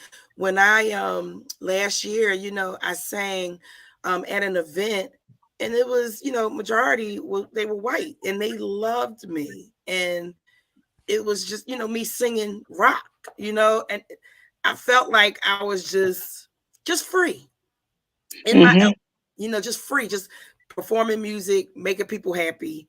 You know what I mean? They were having a good time. That was one of the first times I was at an event where people stand for like 3-4 hours. I was like, oh, I would need a chair. But they were prepared. They had their little flat shoes on, and they, those people stand for a long time for their concerts. I haven't been to many concerts, but I'm like, oh God, I need a chair. I was gonna say, you must have not been to no P-Funk show. No, not at all. Oh man, yeah, that's you're gonna be on your feet 5-6 hours if they, however long they play. Oh, And they be yeah. jamming. They jam. But I mean, even I remember a jazz venue, because they know I sing R&B, but they were kind of like, well, gonna have to tone it down a little bit. I said, well, it's either get me or nothing at all. Like, I'm jumping off the stage at the jazz venue. I'm sorry. And those people had a good time. They did. They had a good time. Yeah, they want fun. I can't be in a box. Like, I can't. Like, if you got to do this, that's just not me. I'm not going to be happy. Right. I understand that. I totally get that. Yep. But it was nice to sing jazz because I normally don't do it. So it surprised a lot of people too. Wow. That's very good. Now, you said, are you into like all styles? Like when you on your album, do you have like a little bit of this, a little bit of that? Or yes, you have a particular genre? Okay. Like about the album, it's all mixed up. I've been singing about my baby daddy, and it sounds like Motown. Then I got another song is like gospel inspired. Then there's another one that's like kind of neo soul inspired, and the one Caught Up, that's like a dance track. Like, so it's just different. Then I got This Kind of Love, which is like a slow ballad from like the 80s. So it's just so much. But they all I like that. Yes. I think those make the best albums. When I did my first album, Let's Fly Away, I did my album the same way. I think that it's best to do it that way because you get like a little bit of this, a little bit of that, and you catch people off guard. They're like, oh wow, he did that, or wow, she did that. Now that's it. I love those kind of albums, and I learned that from Mint Condition. Stokely said, he said, how come you guys are so different? And he said, there's like, you don't got really, they can't even really categorize them. And Stokely had said, well, the reason why we're that way is because he was in Minneapolis with Prince and them, and that the sound of Minneapolis is very broad, rock, punk, jazz, Prince type of stuff. So he said, being in that environment, you absorb everything, and they just took everything that they was influenced by and just put it into their band and their sound. Yeah. Because you do hear some albums that sound like one track, sounds like the next, sounds like the next. Yeah. Yeah. Yeah.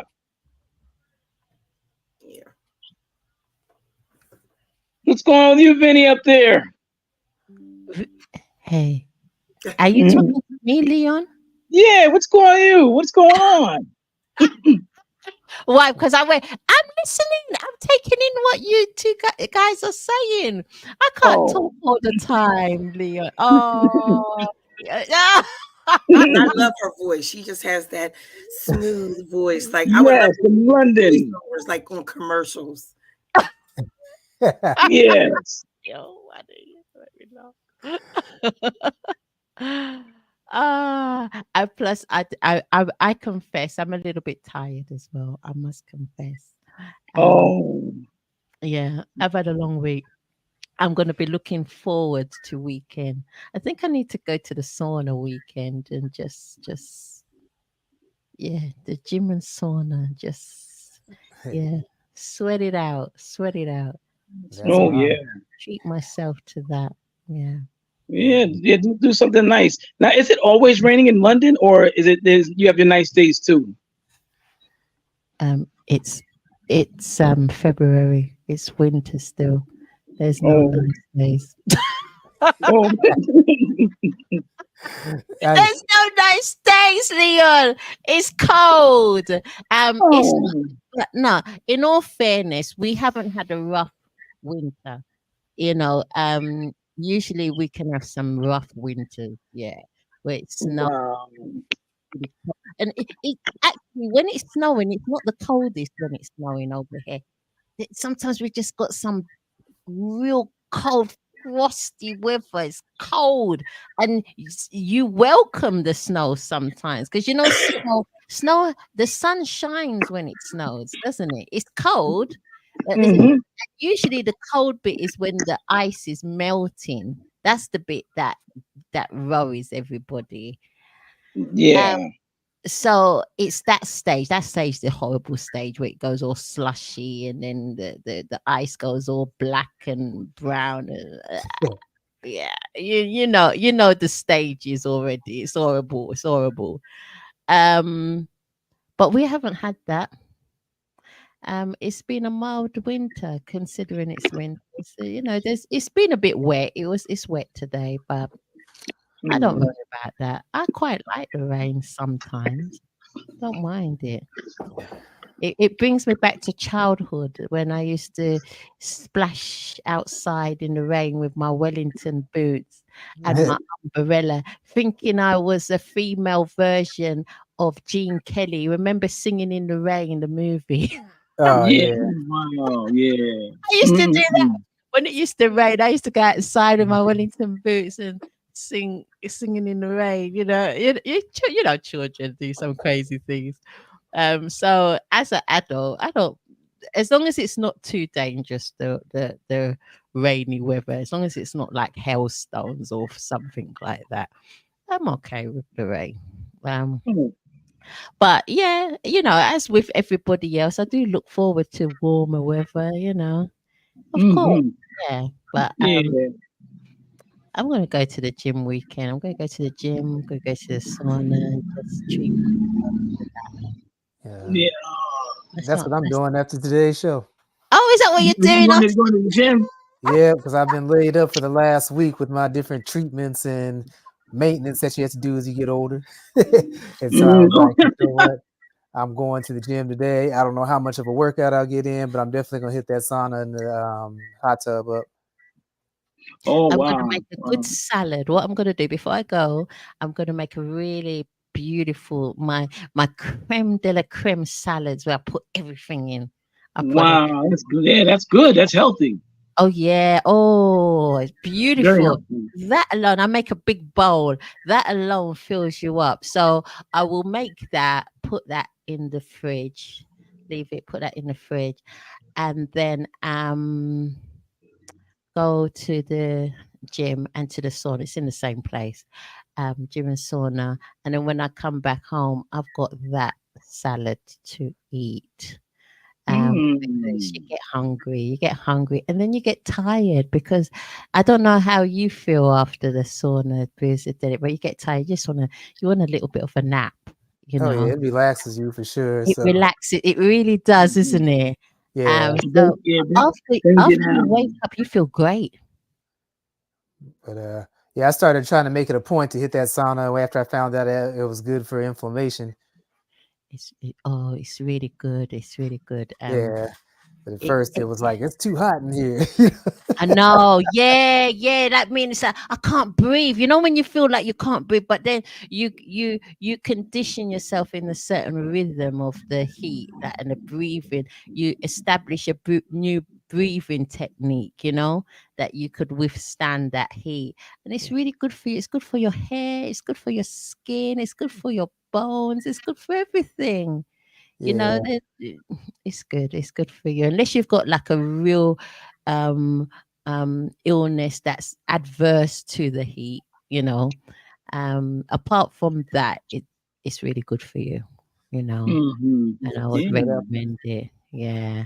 And I feel, you know, the next day I feel I look younger. I'm like, wow, it's taken off 5 years or 10 years off me. Maybe 10 years is an exaggeration. Okay. There she is. But yeah, it's good. Do you go to the gym, Leon, or sauna? No. You know what I do? I walk my dog Hera every. She keeps me going.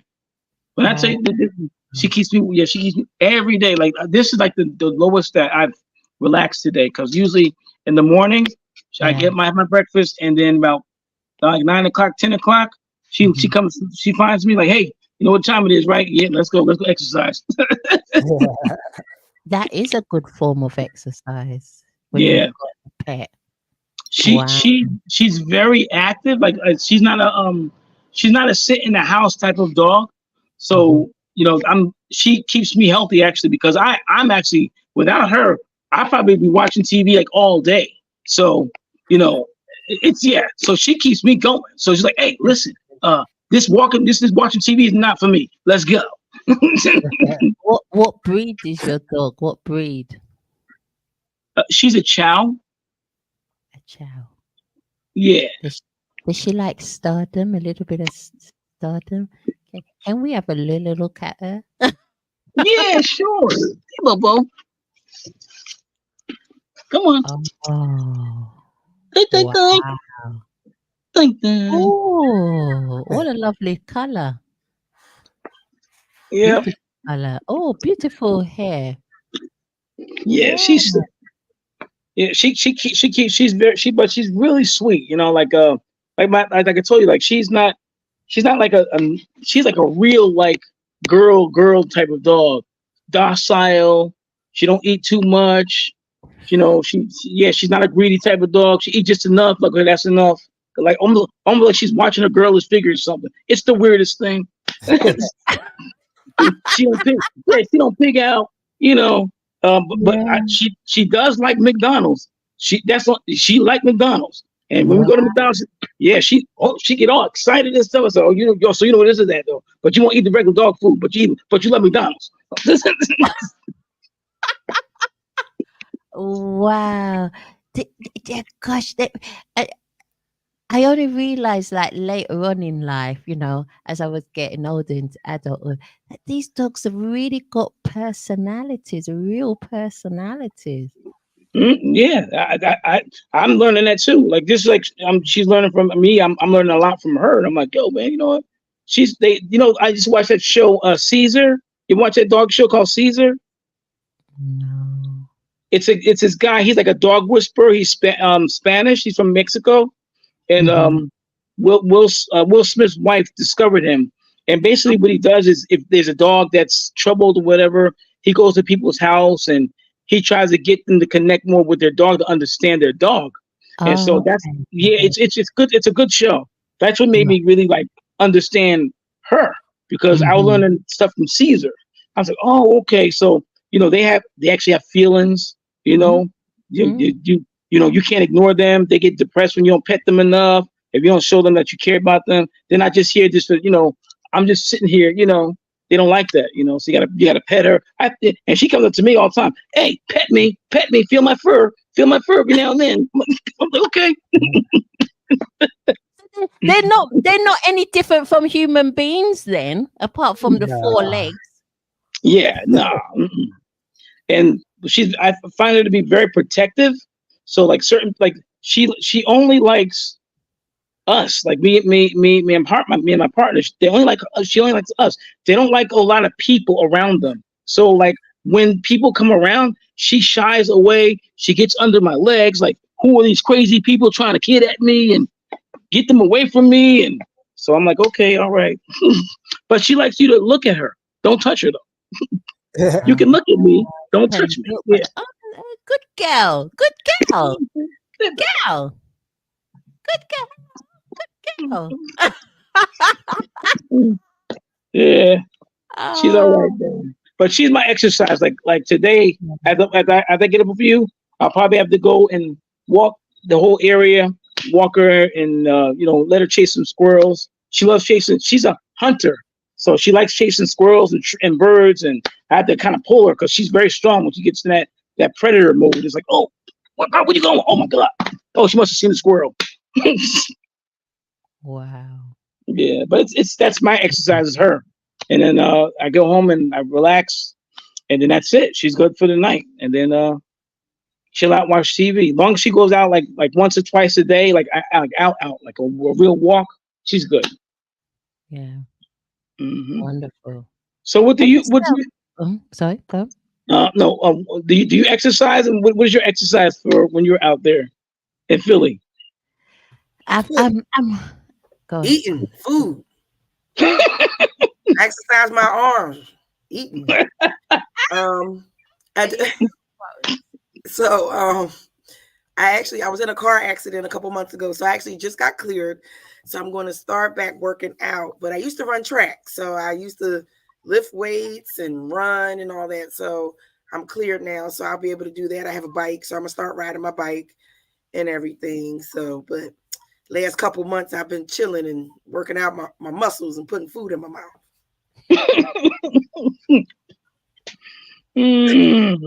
Okay. Yeah. So what you guys got going on for this weekend? What you guys got going on? Super Bowl weekend. Oh, okay, that's right. Usher. I heard Usher's gonna be the halftime concert. Oh, okay. Superstar. I didn't even pay attention to who was gonna be on at halftime. Until they land George Clinton in the mothership, I'm not gonna watch the Super Bowl halftime. Oh, George Clinton party. Yeah. Okay. My favorite halftime of all time, though, was the one where Michael Jackson popped up out the stage. Oh, yeah. That was in the 90s, right? Yeah, he just stood there like this, and the crowd went crazy. Then he did it to the other side. Yeah. Yeah. He's the only artist I know that has it like that.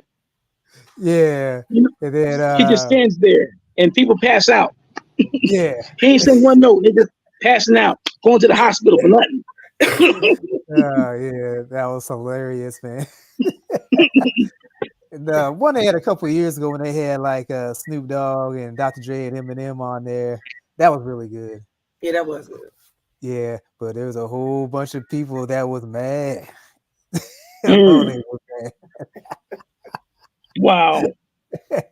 So they had sons that always complain. Oh my gosh. Yeah, well, like I said, this week I have 2 concerts. I have one for Monday, and then I have my major show on Wednesday. and that's for their heart health month, and also the Valentine's Day. So I think it's either Wednesday or Thursday, one of them days. I think it's the 15th. The 15th. So But that's I'll be side chick doing that. Lovely. Huh? That's side chick day. What you say? Side chick day. That's side chick day. National Lord. Side Chick Day.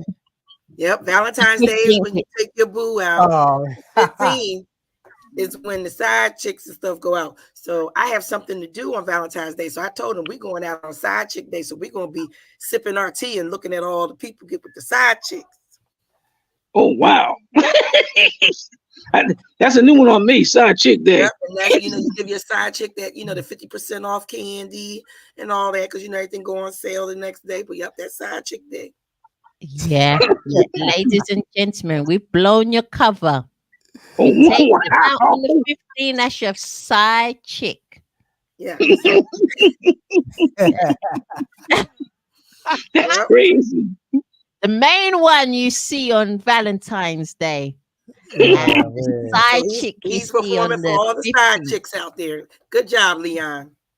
No, listen. Listen. Ain't no side chicks with me. I'm No, I'm saying performing. you're performing for the side chicks. Mm, No, but yeah. So you make sure you give them a shout out that night. Happy Thursday evening to all the lover side chicks. DJ, you gotta help me out, bro. Help me out, bro. Yeah. Yeah. Well, I It's know I'm your not. turn, I'm not side playing chick. anywhere on Side Chick Night, so Basically saying well out of there. yeah. I'm telling you, that's the night. That's when they take the little booze out on the 15th. Yep. Oh my word. Yeah, That's a new. right. You just taught me something. You just taught me a lot. That's common knowledge. I don't know where you've been, Leon. That's common knowledge, man. That's common trend. That's what they do. That's what they do. Side chick is always the day after, Yep. or Yeah. that They know weekend, or the you are not weekend. going on that. You're not the main one. So you shut up and I'll see you tomorrow. That's Yeah. right. Yeah, yeah. Those are the straightforward ones, but the sly ones will make an excuse. Oh, I gotta go work, or I got a long trip, or yeah, yeah. Or something urgent turned up. Yep. So I will be posting when we out to dinner. I'm out with my side chick tonight. Yeah. He thinks I'm crazy, so Oh Lord. Yeah, that's hilarious. That's so funny. Or I'll be his side chick. So I'll probably wear a wig, do something. Disguise yourself. Thank you. And then go live talking about who is he with? And then switch up, Yeah. Don't forget the shades. Oh, that's so funny. That's so funny. There's gonna be a lot of upset people watching this show now. They're gonna be like, "You've blown the cover." Yep. Yes, you've blown the cover with your Yeah. shenanigans. I always see those posts on social media is full of those posts. You're not getting the Ferrero Rocher or the good candy box side chick. The rotation. Oh my Side gosh. Side chick is the Side one that chick. you say, "Oh, you don't, yeah, don't, Yeah. support." They give you a teddy on bear. That was what was Valentine's left. Day." You're getting the day old flowers from the dude that was selling flowers right outside the freeway there. Yeah, it's starting to whiff up. Off the freeway. Oh, that's a good one. Yeah, it was $30 and now it's gone down to 10. Yeah. Yeah. Yeah, And you had to quickly put it in some water. that's the best secret since the day after Christmas. Your flowers. Your flowers, yeah. Even the my flowers are gosh. moaning. I'm fed up of this. I'm fed Yeah. up of being second rated. Oh, Can you Oh, my imagine like the goodness. flowers in the stores talking? Ooh, they about to pick you up. You on for side chick day. See you later.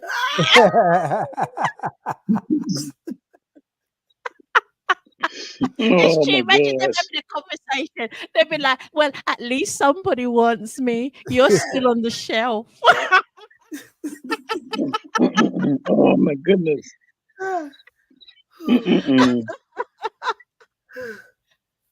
Yeah. Yeah. Actually, well, not on Valentine's Day, but for that weekend, the Blue-Eyed Soul man, Jared Lawson, he's playing not too far from where I'm at now. So What's his name? This guy named Jared Lawson. He's a R&B singer, a white dude. Oh yeah, Gerard Lawson. I love him, man. Yeah, he's from my hometown right here in Portland. He's really good. I liked him when he first came out. I said, this dude right here. It's like he picked up D'Angelo's sound and ran with it, but he has like his own. He has his own, like, you know, he tweaked it a bit and made like jazz, but the neo soul with it together. Yeah, he's a great vocalist. I really respect him. He's a very talented guy. Oh, D'Angelo sound. What's his name? Jared Lawson. Gerard Lawson. Look him up. He's you play him on the show sometimes. I know him. Yeah, he's really good. I like him. Yeah, he's right. Yeah, I like his song. What's the song he did? The latest one he did. Be the Change. Oh, okay.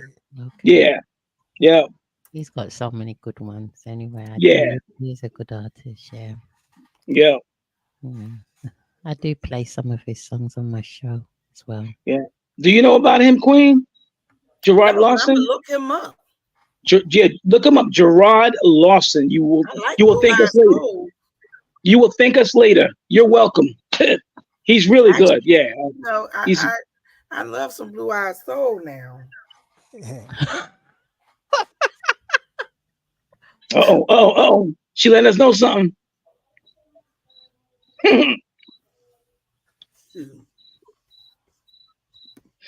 I can hear the bird sing. Is that coming from you, the bird singing? Yeah. Outside. Yeah, that's the birds in Florida. Oh, nice. Beautiful. Yeah. For today, thank God it's nice. It's a nice day today. But I see the gray clouds is trying to come in. So in Central Florida, the weather is really weird. 1 minute today it could be really nice, and then like tomorrow it'll be like raining, like really heavy rain. Oh yeah, that's like the UK then in the summer. Really? Oh, really? Okay. Yeah, that's the UK in the summer and spring. Some days are really hot. And then you get another day, it's cold. It's like, what? Do I need to get my winter coat already? It's like in the middle of summer, it's like, oh, please. And then that's how people catch colds as well, because it's like they've put away their winter coats and it's spring, like late spring or summer. But it's cold. It's a cold day.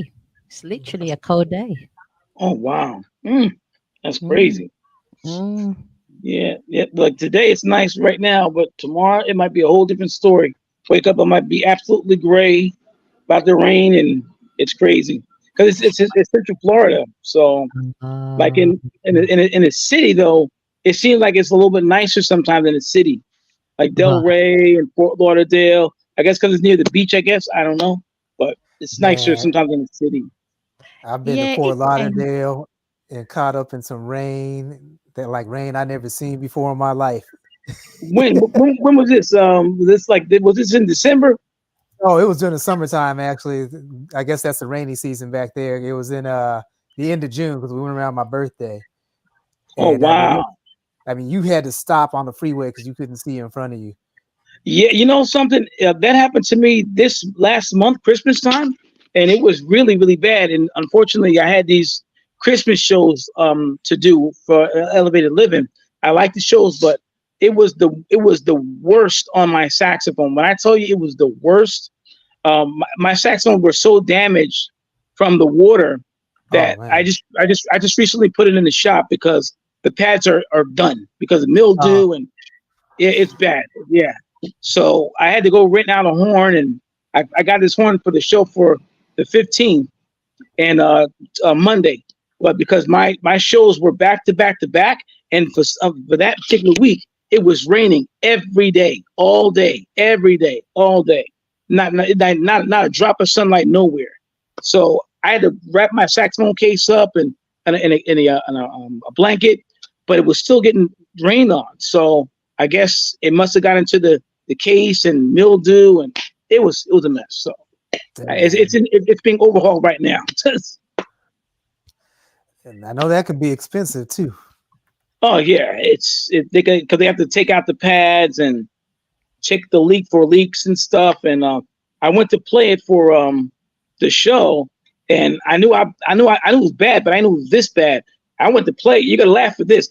I went to play the horn, and smoke was coming out as I was playing. Smoke was coming. What? Listen, I know I'm hot, but I ain't that. Wait, whoa.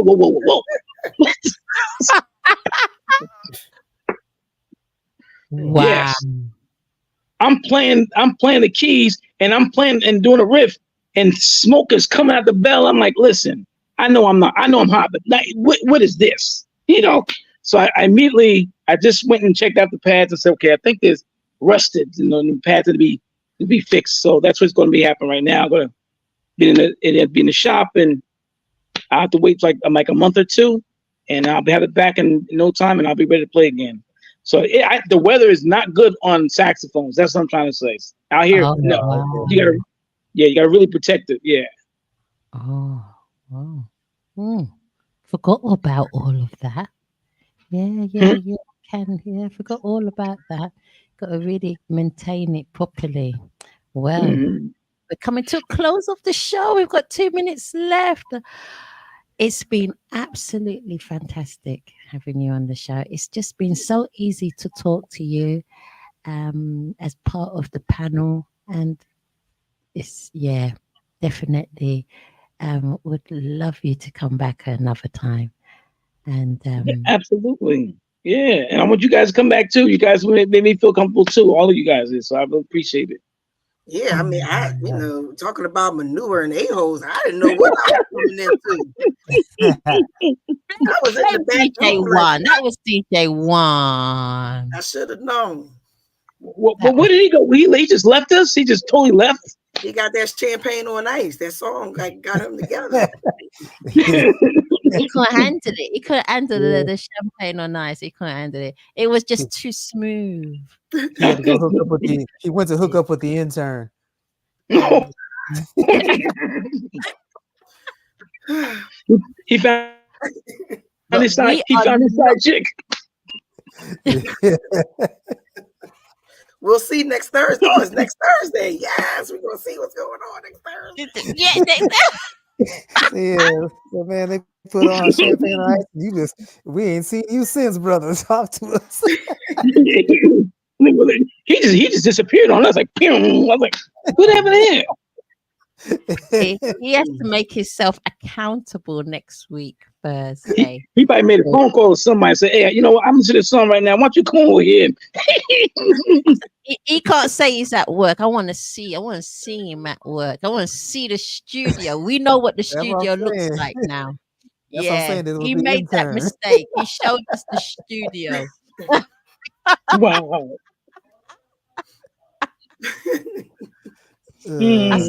Us ladies are very quick. Yeah, I'm gonna go polish my piano as soon as we get off. Yeah. Play a few tunes on your piano, Queen of Philadelphia, Brusadelic. Well, we are not going to forget you anytime soon, Leon, and definitely you welcome you to come back another occasion. And it's been great having you on the show. And talking about we're not going to forget. We're going to play Don't You Forget, the cover of Don't You Forget, where you play your beautiful saxophone. That's going to be leading us out of the show tonight. So I'd like to thank all of you. I'd like to thank all the listeners, the viewers, thank TST Networks as well that is collaborating on this show, syndicated on this show. And so... And also, don't forget to go support Leon. All the side chicks. Bring the side chicks out next Thursday night. Side chicks.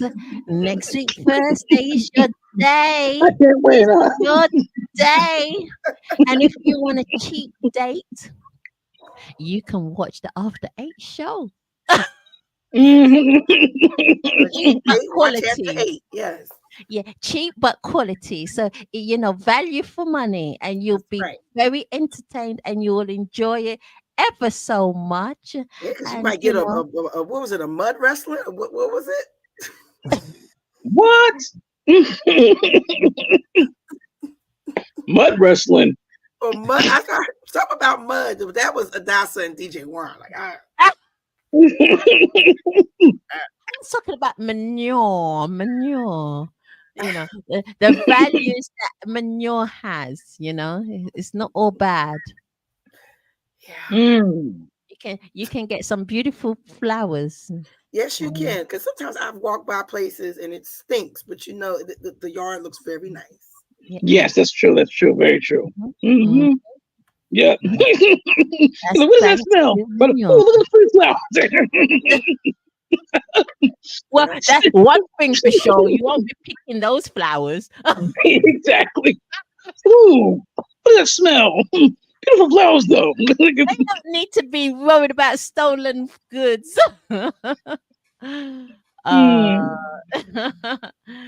Leon, it's been absolutely awesome. Boostedelic, thank you, A. Haywood.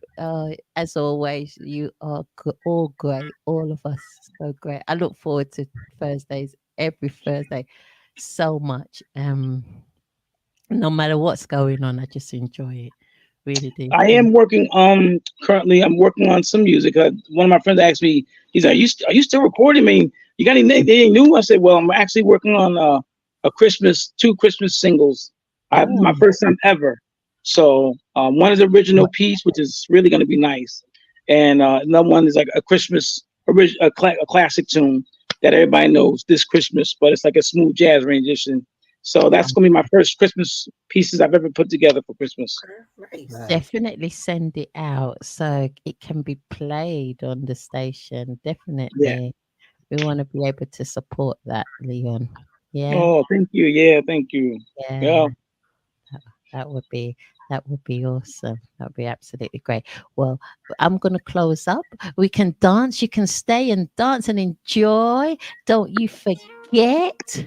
Don't you forget Leon Pressley being a guest on the After 8 show. Thank you, everybody, for this. And remember to like, to share, to subscribe. So let's get those subscription numbers up. Those views up. Those comments up to the top. That's right. Your number one place every Thursday, the After 8 show. It's 8 for a reason. It starts at 8. Mm-hmm.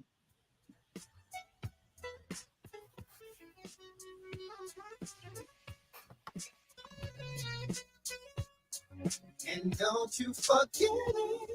Don't you forget your way home. For that is good. Hold on to your words. And don't you forget it. Don't you forget your way home. For that little girl. Hold on to your words.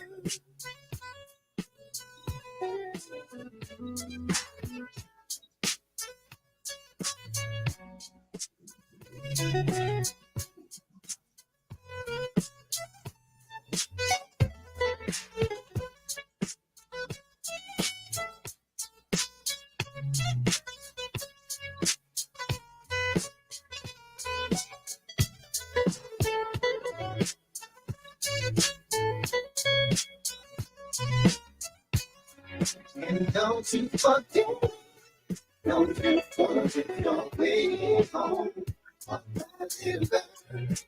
Hold on to your words. And don't you forget, don't you forget your way home. For that little girl, hold on to your words.